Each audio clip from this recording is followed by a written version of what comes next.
screen. That's a great idea. Need to have guardrail on the back. Yeah. Or Yeah. a wider platform for us old This guys. is an OSHA violation waiting to happen. Yeah, don't tell risk management, don't tell barn. Yeah. It's a slip hazard. When we get done, I'll- Phyllis, if we can get I'll a tell them NC group Go photo didn't count on in me front having of a the good screen over there. old fashioned at lunch. You want to maybe do that now? Because I remember the last one, we were waiting on, who was it that was speaking? We were on the panel with somebody yesterday, and they ended up, Being late. no, they were taking a whole bunch of questions afterwards, so. Okay. Well, that's a good idea, Sean. Do you guys mind getting a group To take shot the in group front of that? picture before. Yeah. As opposed to afterwards, and The only person that this is the DOT board member is going to kick off? No, we don't have one. Oh, you don't? It's just me.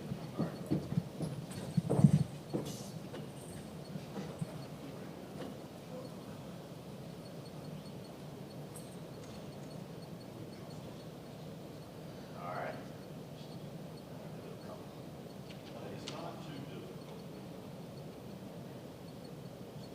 All right, one of those should work well.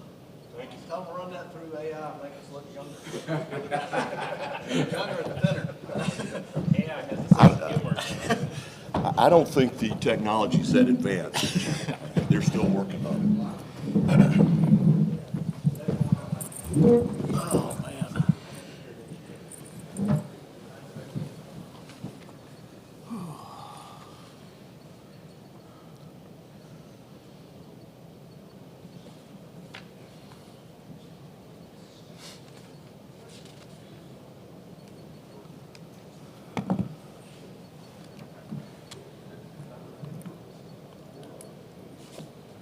Sean, How have you been? current role with WSP? Good, busy. I'm We're the coming out National of Highway Business Leader. Finally, I had 10 proposals going at one point. Oh, It's just insane. no. I mean, it And just market doesn't leader even make for sense. intelligent mobility. And July, I'm sure you guys were the same way. It's like Yeah, just anywhere I gonna looked go in with the first AECom, it one. was like everyone was on vacation. And you know? it's telling just us. like I keep telling people, look, how You long have guys you are been kind at of AECom? giving some of your own And they'll story give me in the the answer. presentation, so And my most people, it's, introductions are very 5 years clear. from now. I said, Perfect. didn't That anyone keeps- tell I you think it's that a also bad keeps time the to take time off conversational during the and fourth engaging, quarter? so. Yeah. Who And thought if that I'm was a good giving idea? AECom Yeah, some every love fourth for quarter is them, the I'm gonna same. give WSP. Well, this year, I really think this year is the worst I've ever seen it, and I think it's the combination of the Where's FTO your policy. office? So I'm in Louisiana, but and my office COVID seems to be in the in Atlanta people's airport. minds. They finally climbed out of COVID. I think I'm gonna People get just weren't taking regular 150 holidays, and everybody's like, I'm taking a week or 2 weeks Yeah. or whatever. Finally, I'm going to do it, might be about and everybody did it this year. 142 minutes. No, fourth quarter's You know, bad. Yeah. And it's- the bad part Tell them, is. take all the summer between vacation they want in June. and September, Yeah. it's Well, about and 85% like, travel. and clients were just And normally, Too much you know, yes, I it's know. gonna be about And, 30%. 2-3 week So turnarounds, and you're like, balance come on, out to be guys, about like, 50%, Yeah, I know. 60 over the Yeah, year. 2-week turnaround, put it together, and then they take 8 Demand weeks is to make a in decision. demand. Well, yeah, it's. or they give you, or they enjoy give it. 2 extensions You know, one of the because things that they realize that WSP there's no way they're offered going to be able to review it during that when other it comes back. firms didn't, was they wanted me to have a real big presence in Louisiana. I really didn't want that. That's a I felt good one. the trajectory I was on was working very All right. strategically in areas across the country, and they gave me a platform to do that, which is a lot better. But you still live in Louisiana? Still live in Louisiana, yeah. In Baton Rouge and Lafayette. New Orleans? I live in Okay. Lafayette, yeah. We got lots of folks that have second homes up here in Asheville and a couple in Raleigh, and of all the, we've often thought about places that I might ultimately want to relocate to, my wife and I. Come back to Lafayette, obviously, as home base, but in North Carolina is the only place that we both are like, yeah, that wouldn't be bad. We welcome you, come on. Oh, look, you got a lot going on here, a lot of good going on, and a lot of growth. And, between here and Charlotte, and, it's just a neat place. I live out in the eastern part of the state in a little town called New Bern. Okay. Little city called New Bern. It's 30,000 people. A historical place Yeah. along 2 rivers, old colonial capital, Okay. about 2-hour drive from here. You don't live close to Bonnie's Biscuits, huh? I don't know Bonnie's Biscuits, but it sounds like I need to. So, in the presentation yesterday, one of the, Oh, yeah.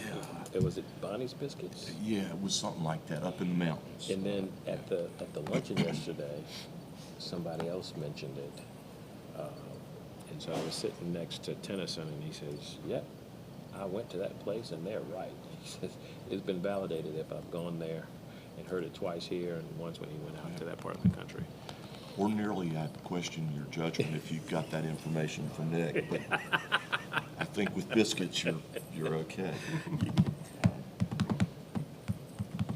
I Sean, are you jest. still in I like it. Louisiana? Or? Yeah, still in Lafayette, but Lafayette. travel quite a bit all over the place. So I've got a house in New Orleans. I Really? was there for, and that house 12 years, and then down there since Katrina off and on. So, okay, what part of town? 7th Ward. Okay, Yeah. we've got. I grew up in Algiers on the West Bank, so Okay. it's an amazing place to go back to, and Mom's still there, and my brother, and it's just not cheap to have a second place there. No, it's insane. It's getting out of hand. Hopefully this next. Well, I don't know that they'll ever get that genie back in the bottle. I think it's just going to keep. No, once it goes, it goes. Yeah.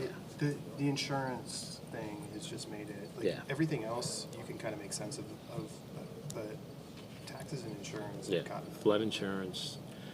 I don't mind the property taxes. They're If you're not getting bad. if you're getting something Yeah. of value in return, but if you can't drive on your street and you can't get a police officer, Yeah. I think they're 30% down in terms of number of officers they need for a city that size. It's a tough spot to be in. But a lot of American cities are having that. Unless you're booming and growing, you can't keep up. the current mayor has been a disaster, Unnecessarily so. unnecessarily so. I ran into her at Andrew, you tell me when you want to launch, when the mayor's you meeting. think there are. And I told her, I said, Mayor, I said, if the citizens could see the mayor that showed up here, you wouldn't have half the problems you got. Because she's sharp, knows her stuff. Lost a few good advisors along the way. And, I think she's a good case study that you can't serve alone. All right, good morning, everybody. You need people. If other people choose to come on in, we will welcome them, but in the interest of time, we'll go ahead and get started. My name is Mark Finlayson. I'm the chairman of the board of NCGO, and it's my great honor to be able to be here today to moderate this panel, which I think is going to be really, really good. NCGO, for those who may not know, is the statewide transportation advocacy coalition made up of road builders, engineers, materials and equipment suppliers, transit agencies, municipalities, and anybody else that has an interest in the advancement of our transportation system and figuring out how to pay for it with long-term sustainable revenues.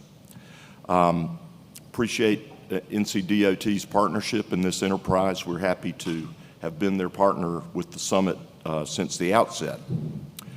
One of the things you've heard a lot of talk about during the summit this year is the recovery efforts after Hurricane Helene in western North Carolina, almost literally to the day a year ago. Many lives were lost. That's the most important statistic and the most unfortunate. But as far as NCDOT was concerned, there was a $5 billion expense associated with repairs to state-maintained roads, bridges, culverts. It's a sobering reminder of the power of nature, and unfortunately not going to be the last time that North Carolina will have to deal with this. But we're trying to learn lessons from that, and one of the lessons, or some of the lessons we will explore today, are about the collaboration and cooperation between state government and the private sector contractors and partners who work with the states to respond immediately to these storms. Very excited about our panel. I'm going to give a very brief introduction of each of the three gentlemen up here, and then they will share more of their story in their own presentations. Each presentation should last about 10 minutes, and we'll have some panel questions, and then hopefully there's time at the end for audience questions from you guys. But first of all, and we'll go from my immediate right down the line, happy to welcome Sean Wilson, Dr. Wilson, former Secretary of Transportation, State of Louisiana. Among his other accolades, he was past president of AASHTO, the American Association of State Highway and Transportation Officials. He's currently the National Highway Business Leader for WSP. Next to Sean is Jim Trogdon, known to many of you, NCDOT's secretary from 2017 until 2020. Currently Vice President of the Transportation Business Line for AECOM. And finally, on the end, we're happy to have Matt Batten, who leads AECOM's state and local disaster resilience market for the Eastern region, and he's a renowned expert in FEMA disaster policy. So this is an outstanding panel that I'm happy to be a part of. Sean, I'll welcome you to the podium. Thank you, Mark. Good morning, or good almost afternoon. So glad to be with you all. I will walk you through a little bit of who I am and set the stage of what experiences I have in what has become kind of standard practice, unfortunately, for DOTs around the country, and the lessons learned that we can talk. You know, a big part of what I tell people by way of introduction is my life story is around politics, planning, public administration, and then public policy, and putting it all into action. Those are the things I think that brought me to the point to be able to respond effectively in some of these disastrous circumstances. The lessons learned, not just from when I was there, but when I served as Chief of Staff for the Department of Transportation for about 10 years, and I'll walk you through kind of what prepared me for the position of Secretary. And I think my partner in crime, Jim, will tell you, you don't ever plan to be Secretary. It just kind of happens to you. It's done to you. It's not. It just happens. It's a spontaneous combustion of something. So, anywho, let's kind of walk through. For about 20 years, my life was in some state of chaos. Why is that? Well, I can take you back to 2005 when we had Hurricanes Katrina and Rita. And that was about 20 years ago, and sure as I'm standing here today, there are parts of our state that were impacted by Katrina and Rita that have never come back, that may not ever come back, and you still see some of the remnants of what that was. And so for me, as a young professional, I'd been at the department for maybe a month before Katrina hit, maybe 2 months. But I'd been in state government for a while, had worked with the governor. And what's interesting about Katrina and Rita is it hit both sides of the state, the eastern portion as well as the western portion of the state. And I live right kind of in the middle. And if I can make this pointer work, there you go. I live about right there, and that's the only place south of I-10 that was not declared a national disaster area. And so we were fortunate in some regards, but we were also in a position to be able to have family come live with me and all kinds of wonderful fun stuff that we could talk about. I had 35 people living in my house at the time, which is a wild number to have. And it just so happens, as a sidebar, I was adding a large master bedroom suite, and it worked out perfectly to go get some bunk beds and air mattresses, and then 3 months later, I couldn't wait for them to go home.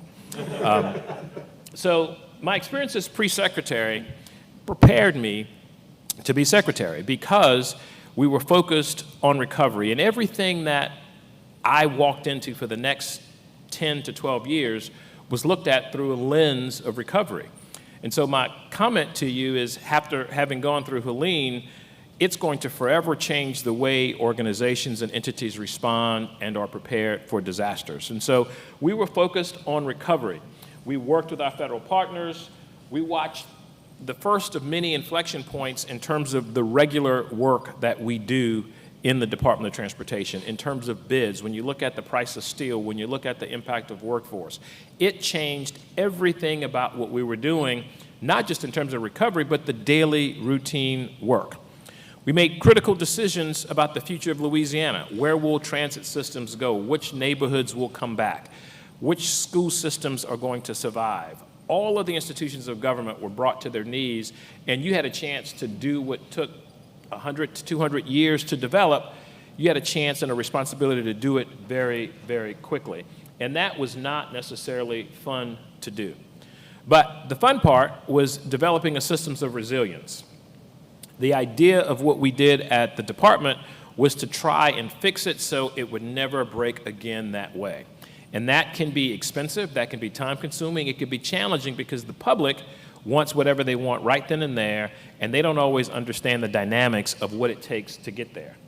And then we had to balance that with our traditional work of the Department of Transportation, building roads, maintaining highways, protecting bridges, taking care of waterways, the aviation, the transit, all of those routine things. Everything was taken off of the front burner, recovery was put on the front burner, and then we had to figure out a way to deliver that for any and everybody. So how did it start? It started for me in January of 2016. I was happy, I was excited, I was young, I'd gotten this promotion, I was feeling really good, and then it ended with this. Every quarter we had some kind of disaster. We had some kind of impact that we were sitting there dealing with disaster after disaster, news releases, stories, people would call to figure out the drama and the things that were happening in Louisiana. And we spent lots and lots of time in what's called the Unified Command Group. Hugely important for a secretary, an executive, and a community to understand, in times of that disaster, you have to have a titular head to make decisions. That's our governor. As that team around the governor, you're at that table, and you have to have the people behind you prepared to keep things in the air. And if you don't think workforce is important, in the middle of a disaster, you realize how important workforce issues are for your state. So it's not just an everyday job. Louisiana experienced, as I said, a large number of these. So let me paint the picture of what we had going on in Louisiana. We had a total number of 37 severe storms over my near 8 years in office. We had 25 tropical cyclone occurrences. One event saw 28 tornadoes touch down in a 24-hour period. By the way, that happened in the middle of the pandemic. We had 14 periods of drought, 10 major floods, multiple wildfires, 2 major freezes, 1 small earthquake in the Gulf of Mexico, believe it or not, that did not cause any major damage, but it registered. And this does not include the financial crisis, mass shootings that occurred, and of course the legislature, which in and of itself can be somewhat of a challenge. Some declare that a disaster on occasion as well. So all of that happened on my watch as secretary. And again, couching that in the concept of a pandemic, because not only, and that we'd never experienced before, so you had to do all of this recovery work, you had to build these teams, you had to keep people happy, all the while you had to send them home.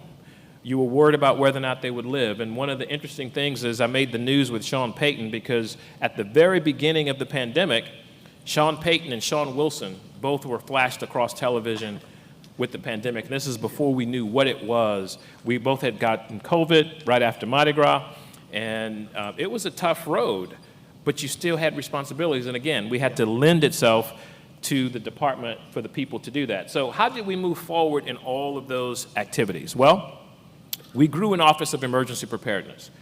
If you watch the Hurricane Katrina stories and documentaries from 20 years ago, you may remember this exercise called Hurricane Pam. Hurricane Pam was not really a hurricane, it was a tabletop exercise where we were changing the way we responded. It's right when the ESF functions really got into play. And unfortunately, a hurricane actually occurred and we never got to finish the tabletop exercise. But looking back, that Hurricane Pam predicted that there would be about 50,000 people in the city of New Orleans that did not have a means of transportation to get out. So the preparation and planning was actually there. We grew that office from about 3 people to currently today there's 16 people that sit in that office and do hurricane response and preparedness all across the board. Winter storms, floods, droughts, you name it. They're constantly working on training and development, preparing programs, working on reimbursement. When I left the Department of Transportation in 2023, we still had outstanding invoices from FEMA from 2005 that we were working through. And imagine the turnover. Imagine the impact of your FEMA staff leaving, your Department of Transportation people leaving, your local government people leaving, and you still having to deliver these services to your community. So we grew that office, and it's really been a lifesaver, I think, in terms of what we do. We pre-position contracts around transportation, debris hauling, and engineering services for disaster response, including having pre-prepared MRPs and PSRRs, mission-ready packages and pre-scripted resource requests. We're currently now working to develop them for all of DOTs in support with AASHTO to help states become more proactive in what they're doing and how they're responding. We also leveraged technology in building systems to communicate, not just to our internal audience, i.e. the governor, our congressional delegation, the US DOT, but we also had to develop external apps as well to be able to communicate with people. We would see on average 3,000 to 4,000 people hit 511, which is our information system, every day. And the moment we're in disaster mode, it immediately jumped to 20,000, 30,000. I think for one storm, we hit over 50,000 people tapping into the DOTD website to understand where to go, what were the conditions. People wanted to know when was the debris going to get picked up in their homes. They wanted to know why we didn't pick it up, but we were able to show them, hey, we've passed 3 times and picked up the debris that you never brought to the street. So it helped with the public information and the public education to defend the reputation and the skill set of the department. We put in river gauges to be able to determine how best to predict our low-lying areas, because when we talked about resilience, we can pinpoint all of the places on the interstate system that would go underwater. We figured out the best way to do that is to go back and look at the rivers that were actually going to overflow, because we knew we had 2,000, the capacity of our pump systems were built in the 60s for the 1990s. And here we are in 2020. So we knew we didn't have the pump capacity to manage what was going to happen. So we were able to predict when water was going to hit our roads and to what degree. It was no longer a guess. It was no longer looking at a camera, and if we lost power, we couldn't see it. So we were able to figure that out and make that kind of a systemic improvement. And of course, the traffic management tools, everything from contraflow, which is not used anymore, to having a better managed ITS system to be able to move thousands of people safely and efficiently without putting them in harm's way. So making investments in things like ITS, while it was an imperative for natural disasters, it provided benefits and services for our state all year long. We also implemented an effective asset management approach to our program. So the best way to prevent ourselves or help ourselves recover is to have it be in the best possible position when a disaster were to hit. Were our bridges in the best possible shape? Did we have pre-positioned resources to do the maintenance type work that's necessary? Have we checked all of our emergency generators to make sure they were fueled up and running through? That's a part of what our emergency response offices is doing, is making sure that we are prepared for the disaster when it happens to minimize what breakdowns we were going to have and where we had repeat occurrences. So, other things that we were able to do, we built capacity and nimbleness of our maintenance forces.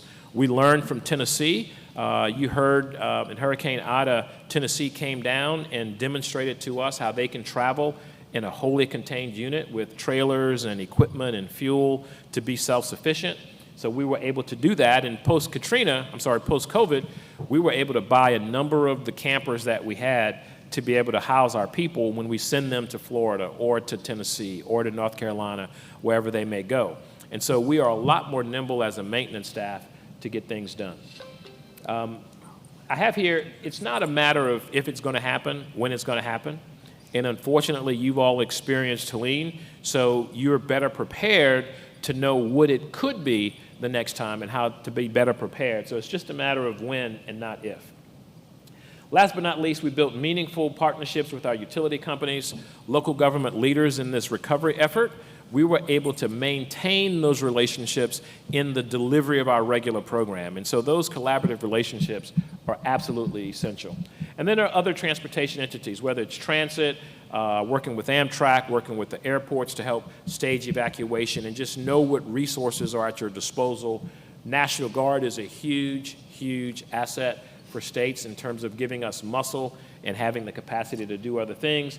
And then, of course, we were very sensitive to industry.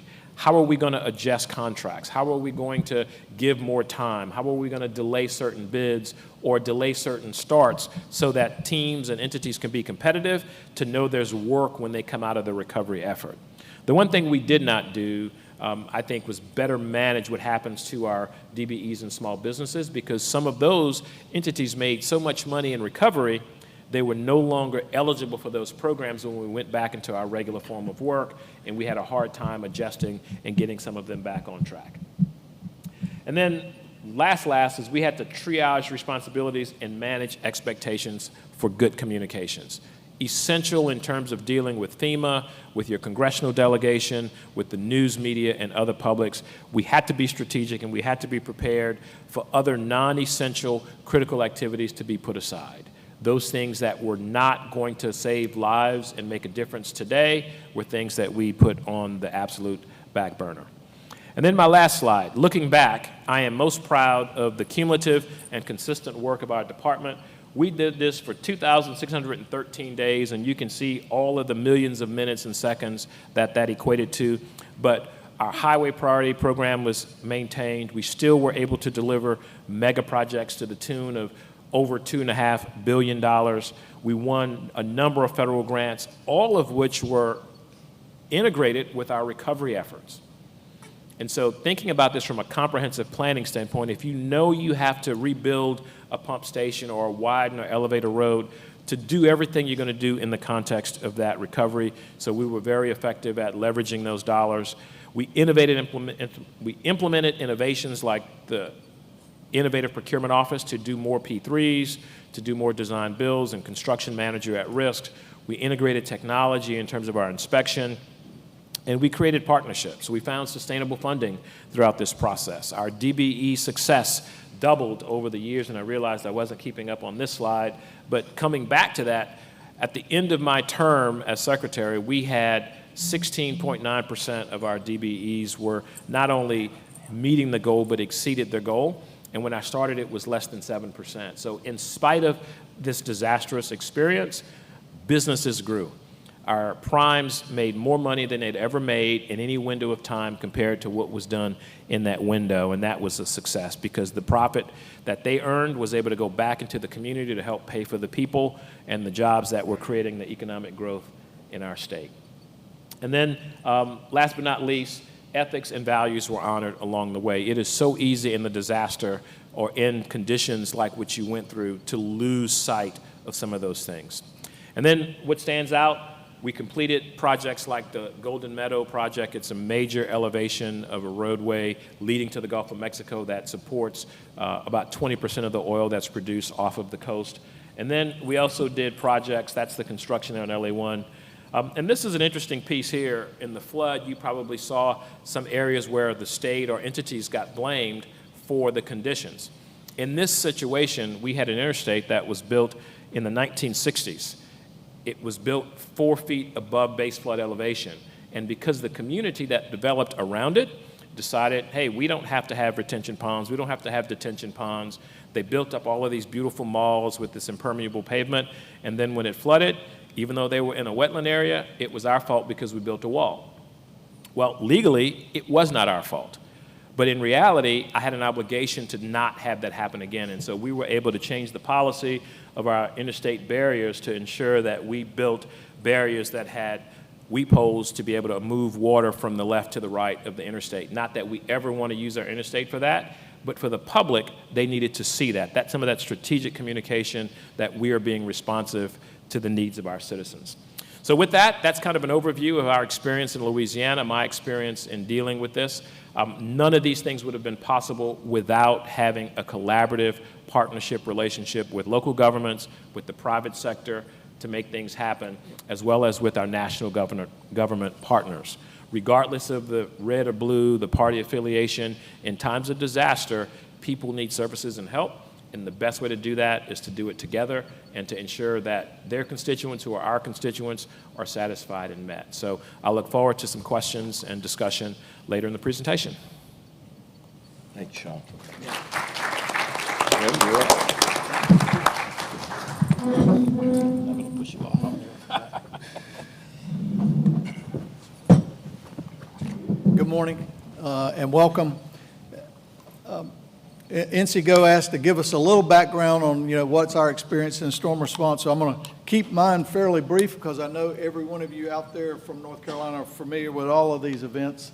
But my experience, I list on the left, every one of those hurricanes, I had some involvement in response and recovery, which I think is important. I'll talk about that in the lessons learned portion. Is every one of them was unique and a little different. Then also, in 88, 89, responsible for primarily recovery and building roads and bridges in response to earthquakes in Ecuador. And then the last, which isn't technically a disaster, thank God, but it was the National Special Security event in Charlotte for the Democratic National Convention in 2012. And the idea there is the best disaster response is to eliminate it as a disaster and avoid disaster. And so I'm going to talk about that because that, I believe, in my 40 years of experience, was the model that the federal government was going to on how to better coordinate all interagencies and private sector into a coordinated response. First, I wanted to talk about Hurricane Florence, which I think was the most unique storm besides Floyd that I was involved with the response and recovery, and why some of those lessons learned are still valid today.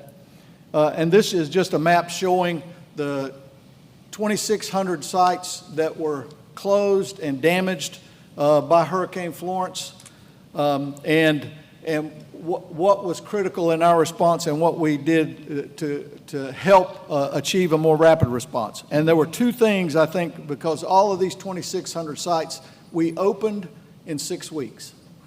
And prior to Florence, I think that was unheard of, and there were two major reasons for that. One was it was the first time we were really using more technology to help us with rapid damage assessment, and the department still today uses Survey 123 as well as UAS systems, but we, for the first time, combined the capability of GIS data collection so we could rapidly, and I can still remember this, from the storm hitting to my first set of damage assessments, what had all of these 2,600 sites, was between 24 and 36 hours. So we had preliminary damage assessments, some of them with UAS and video capability, within 36 hours of that storm striking, which is an extensive and important achievement when it comes to how do you respond if you don't know what you're responding to. So the faster you know what you need to address, the more rapidly you can develop, as Sean mentioned, those tailored force packages and those unique skill sets that you need on each individual site.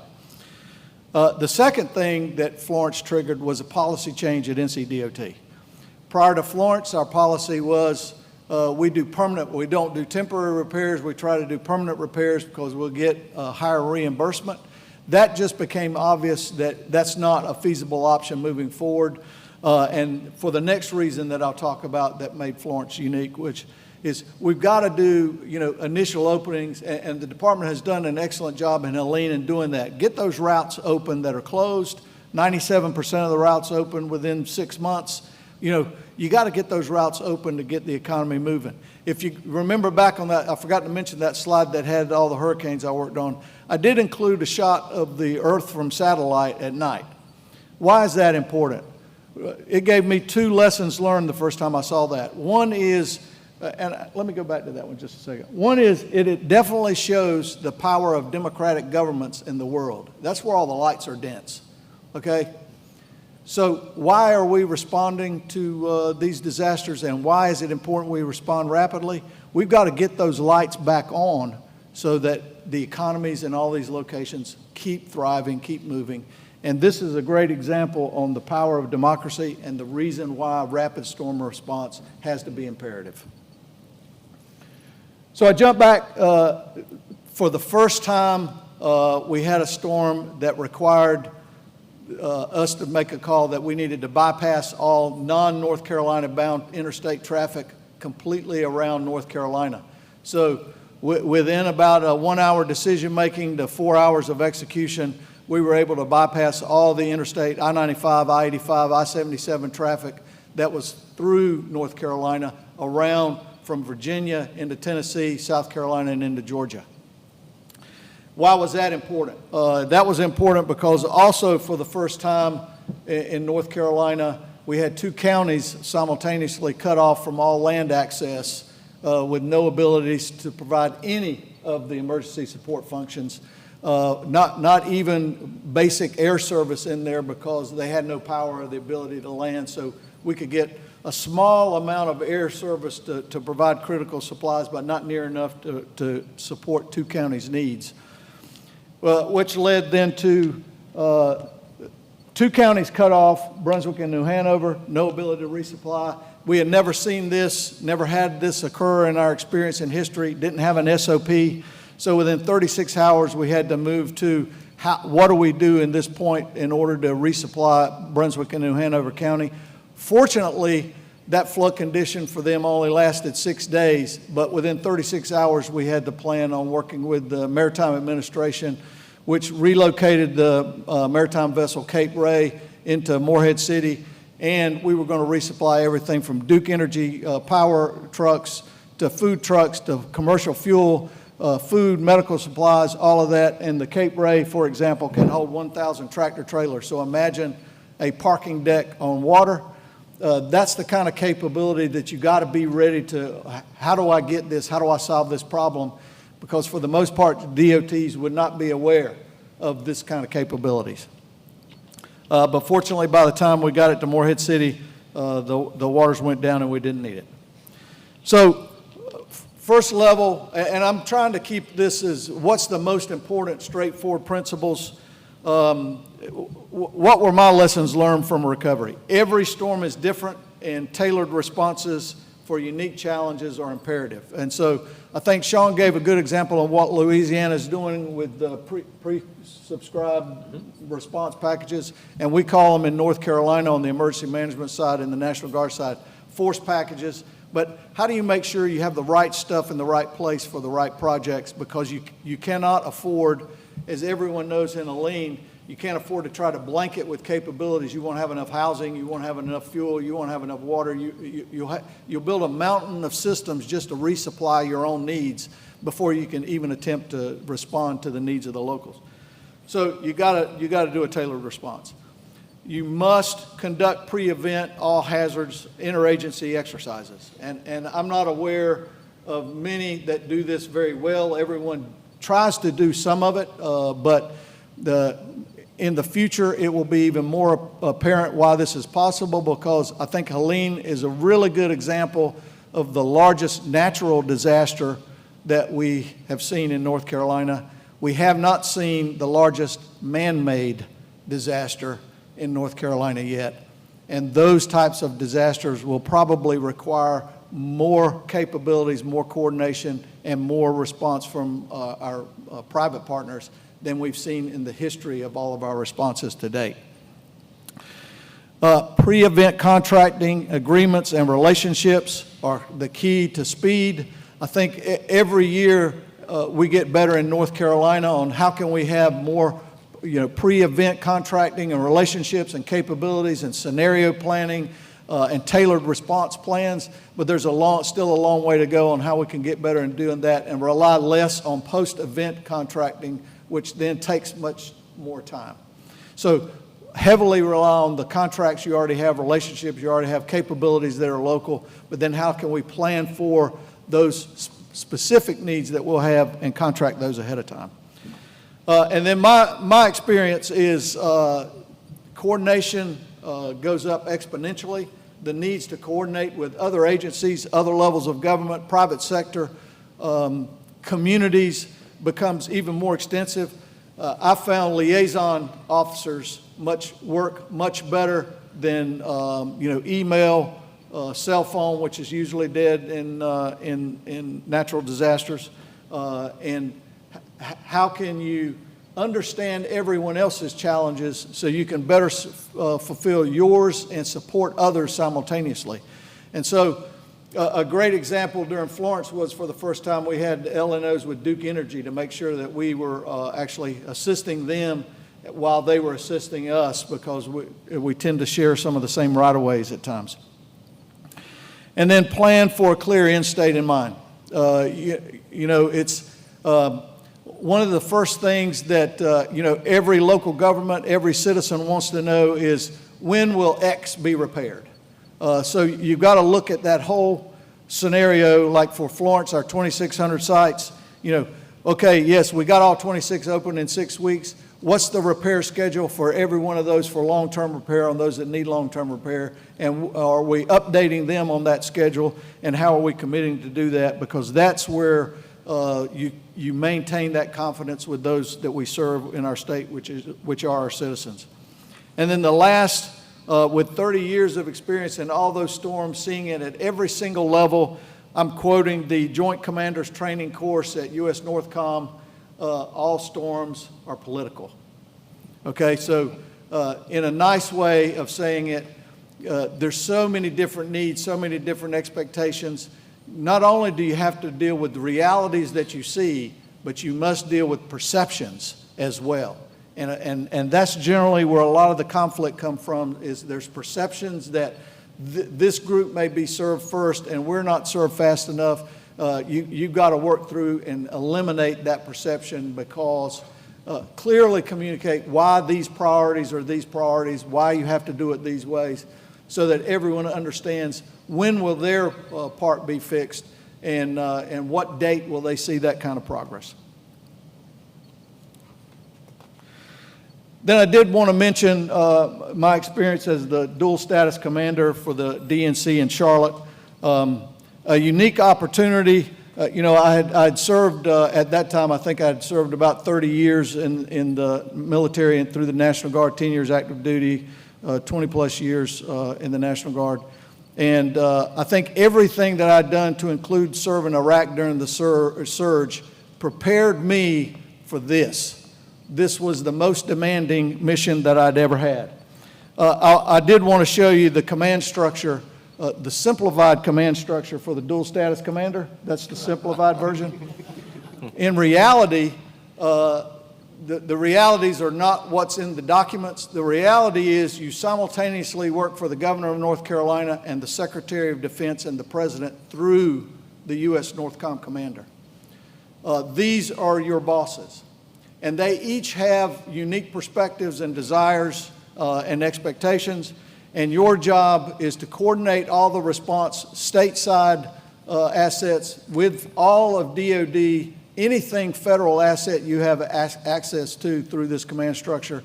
But these are clearly your bosses, and your number one job is, in my perspective, is keep them,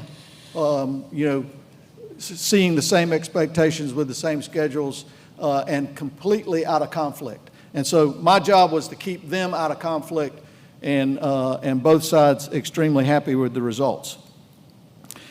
And probably my only assignment where I can honestly say perfection was the expectation, because they'd had a history of exercises where they had fallen short of perfection.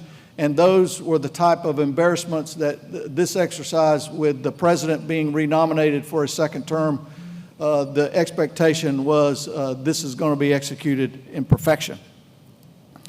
And then our actual command structure, or the capabilities that I controlled, supported 24 intergovernmental committees for 1 year prior to the DNC execution.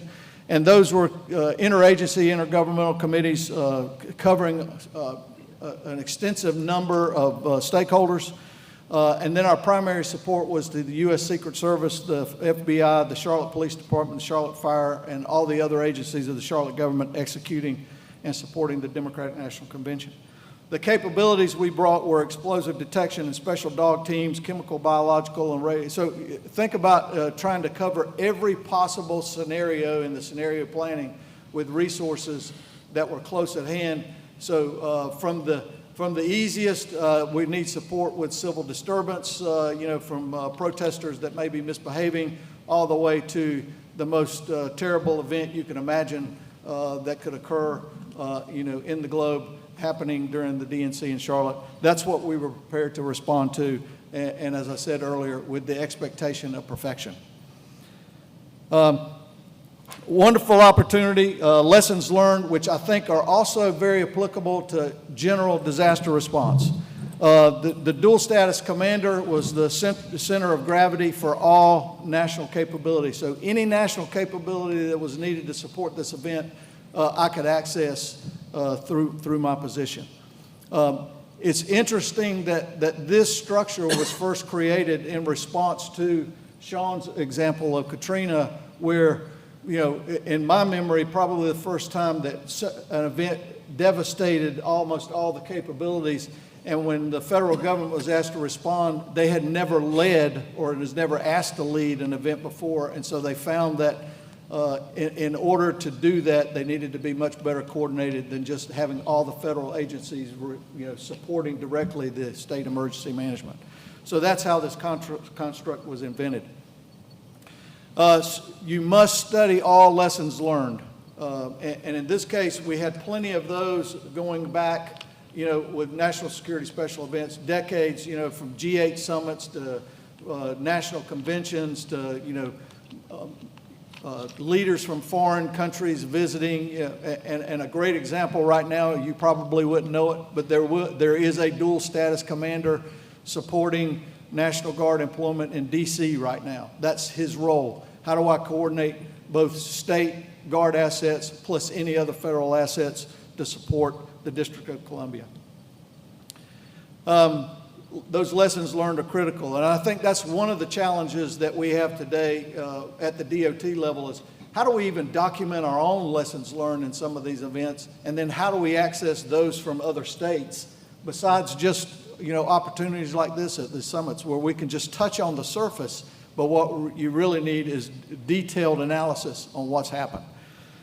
Conduct rehearsals and plan for multiple contingencies. I think Sean covered that one very, very well.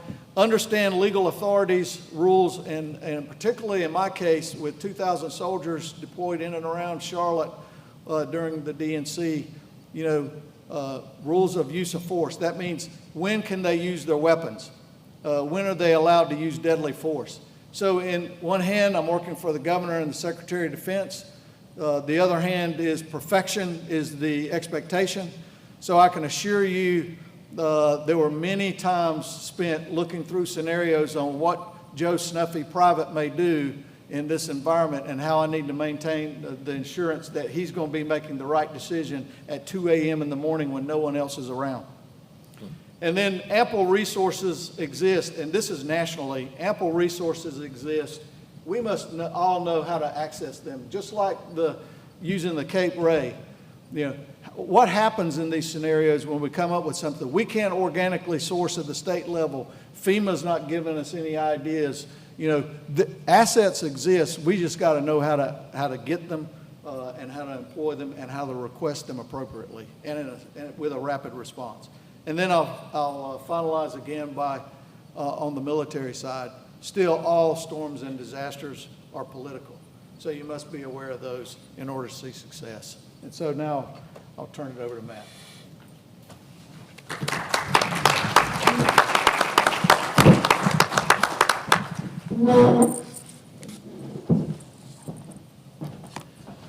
Very simple art chart. Well, that's a tough act to follow. So as I kind of go through my experience, I'll share that the majority of my experience is that better? The majority of my experience is tied to three kind of categories. I've worked directly with the federal government as a FEMA technical assistance contractor, and then working directly with both on response and recovery for state and local clients. And so I kind of want to talk through some of those areas of experience and engagement. I started my career in 2005 with Hurricane Katrina, and have kind of continued on doing disaster recovery in a lot of different roles throughout the past 20 years. I'm sharing some pictures here. This is, the suit is my less common attire. I've spent a lot of time in the field. And so I thought I'd share some of the sort of action shots of the work I've done. This was a great opportunity for us to do some training and growth with the government of the Virgin Islands and getting their construction managers more capability and more staff abilities to do the recovery work that they're doing down there currently. That was last year. So kind of going through some of the projects and experiences I've worked on. Hurricane Katrina, I was just out of grad school and had quite a bit of experience actually working on federal programs, doing military housing and other military programs in the private sector. And the work that was coming out of Katrina seemed like it made a lot of sense. What I didn't realize is that, it would really become a passion doing that type of work. My first role for Katrina was working with the city of New Orleans. I was on the FEMA strike team that supported the city's recovery. And what I learned working with FEMA in those early days of 2005 is that there was a real interest in developing funding that was quick and wasn't thorough and wasn't thoughtful. And the policy to support full recovery really hadn't been established within the way FEMA was structured. And so what really interested me is how do we look at, as professionals at recovery, my background as an architect, and really think about what do buildings need to do and change, and how do you create eligible funding as a policy exercise, as opposed to how do you just assess the damage of what happened? And so I repeatedly ended up working on the recovery of Hurricane Katrina over about a 12-year period, and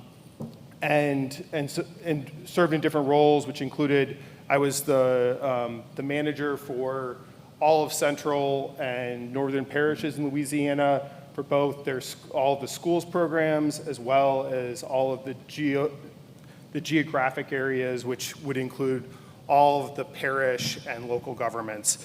And so, I really learned a lot about evaluating policy and advocating for those local recipients, because oftentimes the challenges that developed as part of that work were more nuanced than what was being kind of articulated in the initial damage assessments.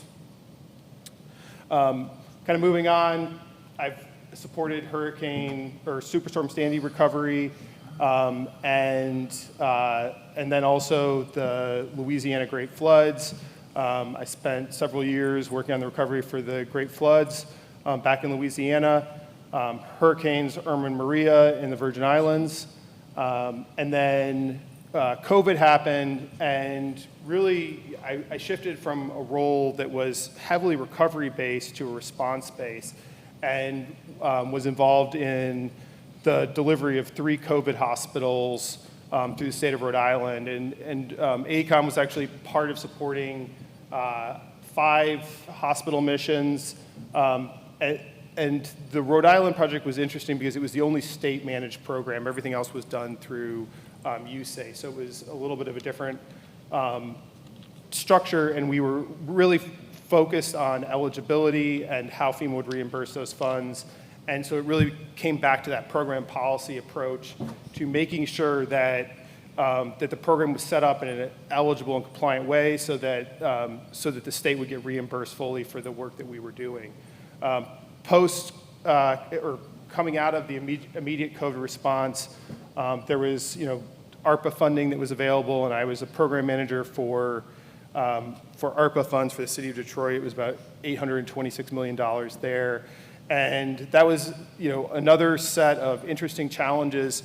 The policy had never been written for ARPA, so we had to actually develop the program policies that would allow for us to withstand future scrutiny and audits of how this money was spent, Was it programmatically aligned to what Treasury had put out in their policies and the sort of rolling policy changes that were coming along and making sure that we were adjusting and adapting to what the federal government needed the local governments to do and maintain their records for.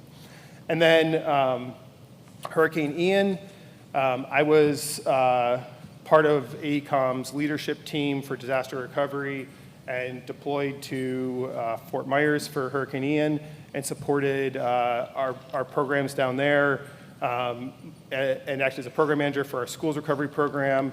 And I'll share a little bit about some other work that AECOM did as part of that and in the next coming slides. And then Hurricane Helene and Milton, I've been involved in that at both here in North Carolina as well as some of our projects that we're delivering in Florida. This slide might be a little out of order. I probably should have put it further down in the deck, but I really wanted to set up a sort of a way of talking about, these different time periods within the disaster recovery process. I think both Jim and Sean have spoken to these in different ways, and I think that this graphic is really helpful for us to talk about project formulation and strategy.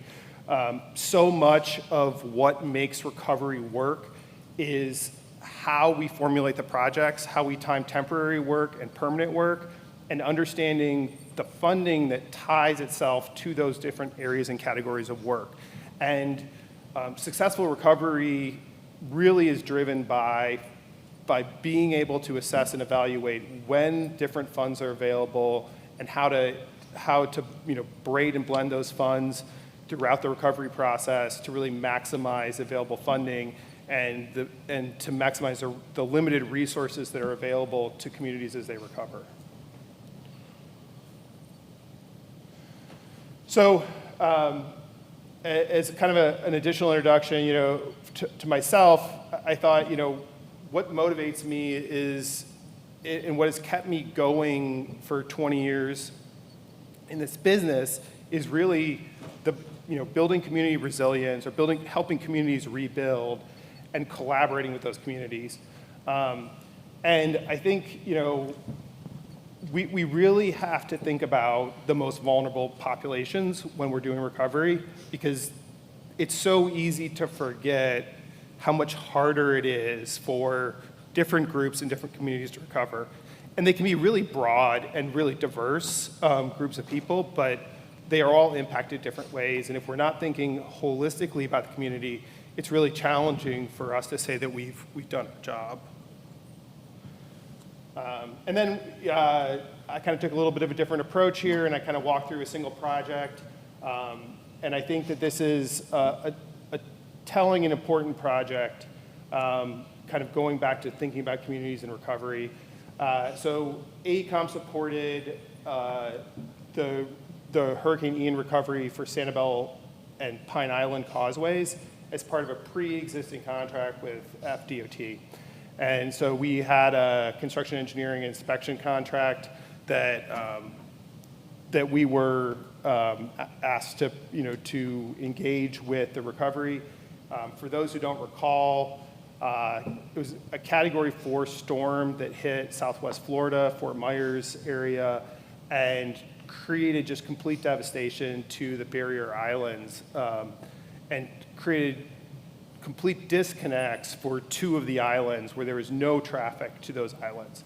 And so there was a significant number of survivors on those islands, and then also there was a need for rapid recovery and emergency protective measures after those islands. So District 1 took on the task of rebuilding those roads with AECOM as one of the core contractors in that process. And we delivered a very rapid response program with the 2 connected islands being connected in about 30 days. And so while this was going on, there was other programs that we were supporting where in order to get supplies and other emergency resources onto the islands, equipment, tools, things, people were being barged over, and in the process, these roads were reconstructed. The work was 24/7, and it was very intense for the staff who were supporting this, and we were using local staff who were impacted as well because they were members of the community. And so the work that was done included both the rebuilding of the infrastructure, but also all the traffic signals and other activities that are part of a normal transportation system. And so we were supporting that for upwards of a year with pretty intense support. And so traffic lights, repairs, things like that. And what I really wanted to focus on here as we kind of keeping moving is that the outcomes of this project were really successful. We managed $30 million in emergency and permanent works during the project. We were able to get access to the 2 barrier islands in a really short period of time through temporary road work activities. We were able to get traffic signals back up and running. At the time, the power companies were able to get utilities going fairly quickly in most of the impacted areas, so there was a constant rolling process of moving the traffic signal, generators supporting traffic signals, throughout the community and shifting those. But one of the things that came out of this process of what is deemed a successful project, it was a successful recovery, was that that we, after the fact, realized that our staff were just exhausted, right? And when this contract came back up again, we didn't bid it. So I think it's important to realize that, in disaster recovery, everybody who's involved in this work is really also recovering themselves, and the leadership is stressed and strained. And so when we think about recovery, it's not just about supporting the work itself, it's also about supporting the people and how we can do a better job of creating ways to support those staff and to really support the community who's rebuilding. Thanks. Thank you, Matt.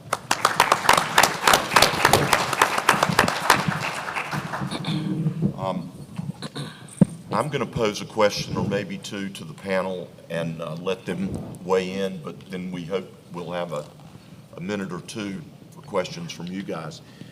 But I'll throw it out there to everybody but Sean first. Can you think of a great example of collaboration among the government entities and the private sector partners in a response and recovery effort? So in terms of a public-private and a public-public, I'll give you one good public-public, and it has to do with evacuation.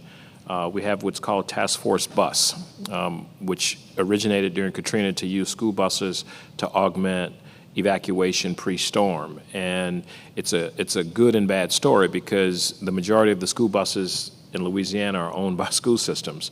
And in order to access those buses, you have to get other schools to close to be able to use their buses. And so there were times where some buses in parishes would shut down and you'd get all the buses you need, some with drivers, some without, and we had to use National Guard drivers. And then there were other times where folks would send us the buses, and in the contract we would repair and restore the buses, but they would send all of the broke down buses that we couldn't use, but it was a cheap way to get them repaired. So that's a good and a bad story. In terms of the private sector collaboration, I will tell you, we were able in development of some contracts, break things off in regions when we had big disasters like the great floods of 2016. There were two big major events that were not named storms that caused a tremendous amount of damage. One in the southern part, and you heard one of our panelists talk about that, but there was another one in the northern part, and it cascaded down the river system to southwest Louisiana from the northwestern part of the state.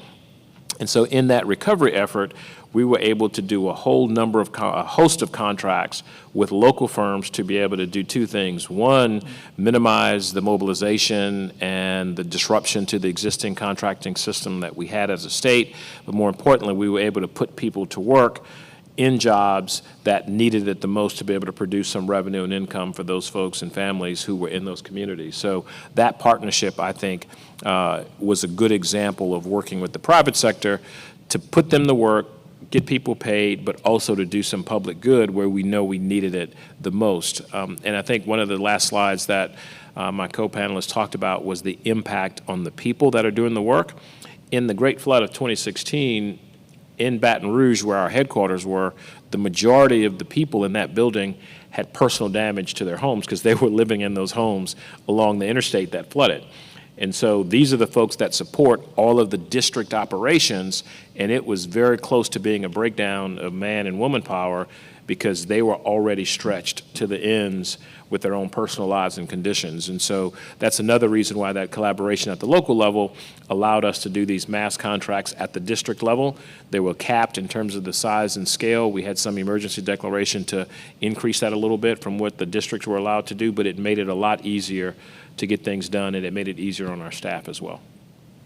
Thank you. Jim, what you got? Yeah, the best example I can give was following Hurricane Irene, when we had the new inlet cut at the Outer Banks. It was a really good teamwork between the NCDOT, the manufacturer, maybe Johnson Bridge, their design team, our on-call design team, our contractor that we got on board within 4 days, foundation design done in the private sector by a separate group, and then did the entire install of a 880-foot span bridge over the new inlet and had it open to traffic in 5 weeks. And I'll tell you, don't take my opinion as an example that was good. The people of Hatteras Island that Thanksgiving had a parade, and one of the floats was our bridge with our individuals on there. You know, they were so happy with that response that they built a float to the department and the team that delivered that project. So I would say that's a really good example. That is. Matt, you have one? Yeah, I think a similar example is when I was working with the state of Rhode Island on COVID hospitals. I think that sometimes those emergency projects, there isn't time for the politics, and so you just kind of jump in and do what has to be done. We built 2.5 hospitals in 21 days, designed to construction complete, and the contractor, the design firm, which was AECOM, and the state all had to work together. There wasn't, we had to be a team, even though that wasn't the way we were contractually structured.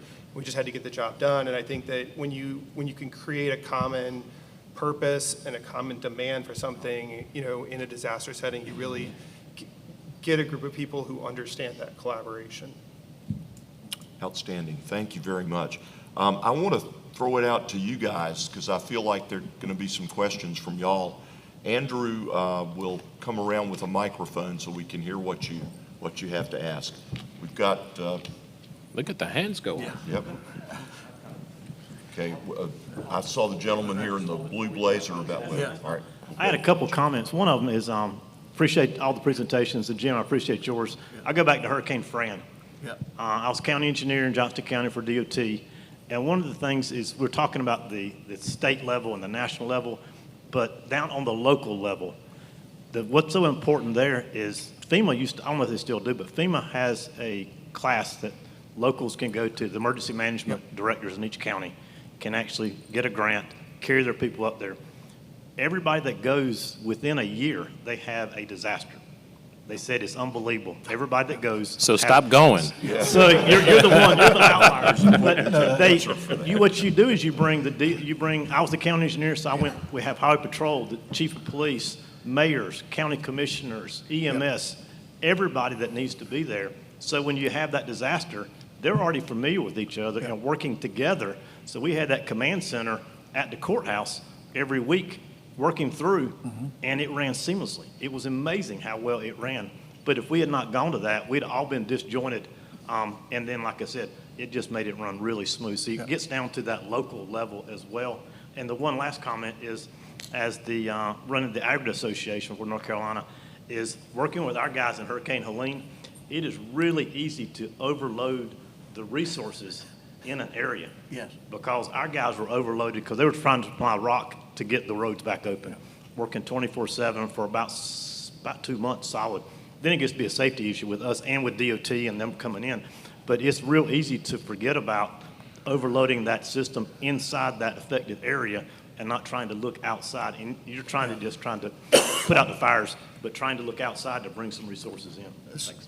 Really good point. I would just add, don't just rely on the in-person training that's offered nationally. It's called the National Incident Management System, NIMS, but you can get online versions as well, so individuals can sign up for free. And it's FEMA developed, FEMA sponsored, delivered, because I've done a lot of those as a requirement for my dual status command. But also the UNC School of Government. Almost all the county emergency management goes through the UNC School of Government. So that's open to everyone, including DOT leaders. Ask for that. They'll come and do that for you as well. And they have some very experienced people who've done a lot of disaster coordination. Thank you, Jay. Next question. Okay. This question is more towards Dr. Wilson and General Drogden. In the wake of a natural disaster, there's a lot of media attention, a lot of people rolling up their sleeves, bipartisanship over time that disappears, media goes someplace else. You start to get different ideologies start to emerge. What were your lessons learned to keep people's eyes on the prize, specifically political support and political funding to not only rebuild, but also to insert some resiliency for the next storms that were coming? Well, I will tell you the first lesson is don't assume there's bipartisanship in the disaster. As the general said, all storms are political, just like all politics is local. I'll go back to Hurricane Katrina when we had the Causeway Bridge or the Twin Span Bridge totally destroyed, where we never saw 30-foot sections ever again. They just disappeared of concrete, dozens of them. And we attempted to go back to the federal government, and my job at the time as chief of staff was working with congressional relations and helping generate funding for this.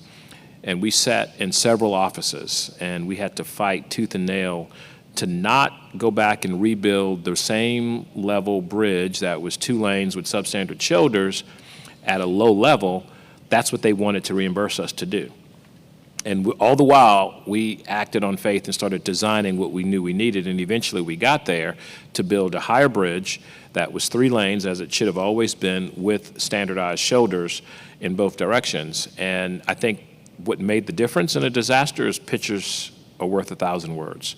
Stories are worth 1,000 times 10 when you can put a name and a face and let people see the struggles of families out there, let them see the impact of the disaster. You can't tell a federal official your roads are destroyed, but what we did in one case was we brought a piece of cardboard and inserted it in a garbage can of water at the beginning of the meeting and then lifted it up at the end of the meeting and says, this is what's happening to our roads, but the water's been sitting there for 2 weeks, 3 weeks. And so that's how we were able to get the funding for what was called the Submerged Road Program, where we went back and showed the degradation in the system and got funding from the United States government to rebuild those roads. Without that demonstration of what happened to that cardboard, I'm not confident that we would have been able to get all of the funding that we needed to get. Now, I will also tell you, in the process of that, all roads are not equal. And so that's where the partisanship came in that we rebuilt roads, in some cases, I hate to say, that were never flooded. But because you had to engage with partners and make local decisions, not every road that got flooded and had water damage got rebuilt. There were some that were just in the right neighborhood that got rebuilt. And that's the unfortunate side. That's the partisan side. And look, both parties are probably guilty of doing some of that.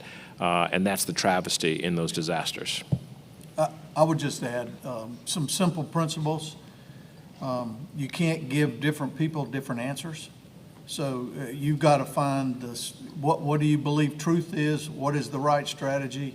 And remember that you're representing every citizen of the state. And so whether you're getting a question from the governor, or you're getting a question from a Senate leader, or you're getting a question from a city mayor, or you're getting a question from a mom in a homeowners association in a neighborhood, they all get the same answer. Now, frankly, sometimes you need, depending on the position, more detail. But you've got to be able to say, here's what I believe the truth is, this is what we're doing, this is why. And it's got to be consistent with everyone, because we're not representing just parts of the state population, we represent all. I like what you said. This is what I believe the truth is. Yes. Because the truth is going to have a different definition depending on who's on Yes. the other side. Yes. Yeah, I would add to, And then on the resilience side, I think everyone's still trying to figure that one out. That one's much harder, and, because historically, we didn't see this kind of damage with storms. Now we're seeing it more and more, and long-term damage, and frankly, coming up, I mean, even in Floyd, I did not see the, 200 miles of interstate underwater, and then all parallel U.S. routes, NC routes, primary routes, and almost every secondary road flooded at the same time. We just didn't see that level. But now we're seeing more and more of that. So, how do we address that in the future? I think that's still to be determined, but you got to do the best you can. So you got to start with the highest level facilities first in the worst locations, and then say, okay, we're putting this back, which is what we did, go after an infra grant, get an infra grant to say, hey, we're going to put this back and we're going to repair this, but it's got to be, 3 feet higher, right? Matt, do you have something to add?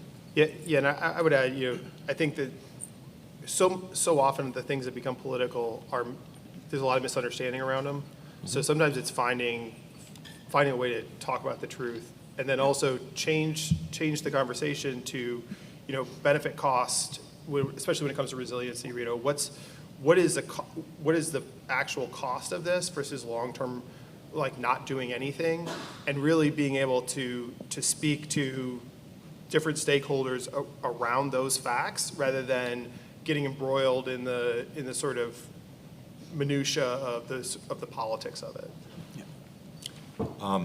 We're almost to time. If we've got one more quick question, I'll entertain it. There was one or two up here. Yeah. We're the long-winded ones. Yeah, quick answer. After Helene, there was a lot of question about FEMA. What's one thing that FEMA could do better? You said quick. We'll catch you next year. I will say consistency in policy implementation, because what we saw in Katrina, what happened in Louisiana didn't happen in Mississippi. We saw it in Louisiana in some cases where we're applauded by the federal government. It's not just FEMA for doing one thing. We're rewarded in one part of the state, and in the other part of the state, we're told we can't do it. So the consistency in policy interpretation, I think, is a standard for the government, not necessarily just FEMA. And I would add, at the appropriate level, they need to decide what's FEMA's actual role. My understanding in all the storms we work with is FEMA doesn't respond directly. I mean, they're there at the emergency management. They help with funding, they help with eligibility determinations, they help with advice, but you don't see FEMA picking up debris. You don't see FEMA repairing. And so I think a lot of times it's the, different expectations in different locations. But once they figure out what is the appropriate role they want FEMA to do in the future, and then organize FEMA around that and put it in the appropriate place so they can do that. And I think in Homeland Security is the appropriate place. Matt, quick answer.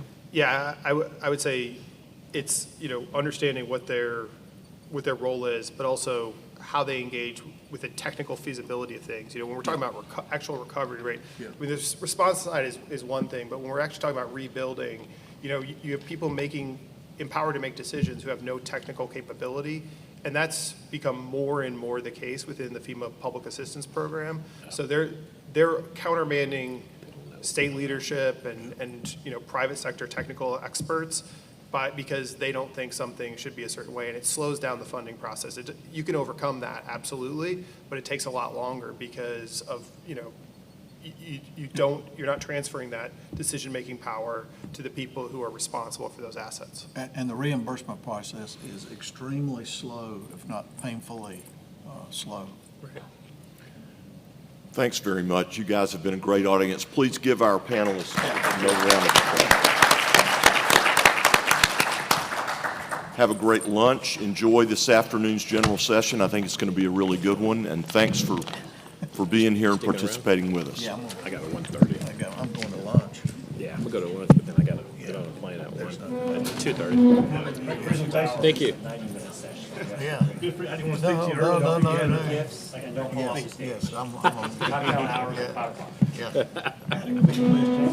You're welcome anytime.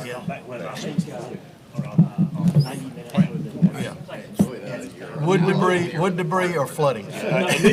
To show people the impact of sucked water. Yes. Oh, yeah. And I heard that you made the comment that you could not see. I did figure that out, because we tried it at home and said, listen, it didn't work, but we took one that had already been sold. And then put, And they'll move that way slowly, but plastic you line and think stuff, then you're oh, good for yeah, they can get there, but it's You have to going to be, choose your cardboard it's going to be wisely when you do that. technology based. So for example, you know, they're going to have more capability to generate electricity. Right, you know, or have more wind, solar, whatever. But then you got to have these large transformers and storage batteries, which are then these. So I envision these large tractor trailers that open up, and there's these massive amounts of solar panels. And the technology is just getting to where it may start being expensive and still unfeasible, but they'll do it even when it's expensive and unfeasible. Because And we actually got the cord to be. I don't need to tell you, it's like, I'll give you this example. Battle of the Bulge. There were 10 times the number of tractor trailers hauling fuel per tank than there were tanks. Cover the damages, and so we had to go in and measure and monitor the impact. And as that tail got longer, that number ended up growing to 20 trucks hauling full-time to support one tank. I was like, condition of Okay, so, yes, well, no, then you gotta be able to charge somewhere, but then